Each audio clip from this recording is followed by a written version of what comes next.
Hi, my name is Dan Fitzgerald, and I'm the Executive Director of the Chariho Youth Task Force. Today, I'm really excited to be highlighting a resource called the Vape Talk from the American Lung Association. When it comes to vaping, it's really important that we talk to our kids. Sure, they may think that we're uncool and annoying for bringing this up, but it's really important that we do. The health risks are real, and they need you to fight for them. So let's have the vape talk with our kids today. You may be thinking, how do we even begin a conversation? What do we talk about? They probably know more than I do. Well, here's the good thing. You are not alone. The Vape Talk actually provides a really incredible overview of the information that you need to know, and it also provides a really great conversation starter guide. So you've probably heard a variety of terminology and things like you feel like you just can't keep up. But don't let that confuse you. Whether we're talking about Juuls or vapes or puff bars, all of these are different forms of e-cigarettes and they're all dangerous. There's a misconception that vapes are just flavors and steam. Not true. Vaping is highly addictive. In fact, this graphic from the Stanford School of Medicine Tobacco Prevention Toolkit shows the amount of nicotine in popular e-cigarette products when compared to traditional combustible cigarettes.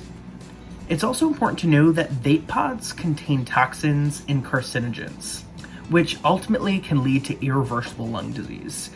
And because vaping is new, we're still uncovering its long-term health effects. So, all these risks are actually being funded by a familiar foe. And of course, we're talking about big tobacco. In fact, Altria, who's the owner of Marlboro, is actually the primary investor in Juul. So now we have these major tobacco firms, the ones that actually still kill 480,000 Americans every year, are now continuing to adapt products and target our kids. And let's face it, parents are in the best position to protect their kids against these powerful and dangerous opponents. So let's start talking. So where do we begin?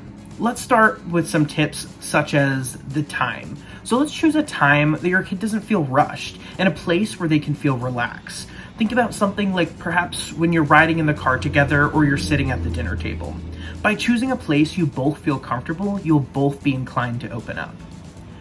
It's also important to remember that your child makes smart decisions every single day. Resisting the temptation to vape can be one of them. So compliment their good judgment. Remind them that they're an independent thinker who doesn't have to be influenced by peer pressure. Tell them that you're proud of their courage and principles. And finally, instead of asking yes or no questions, ask open-minded questions that encourage participation. If you're genuinely curious, your kid will be less likely to get defensive. So once again, thank you, and I encourage you to have the Vape Talk. Thanks.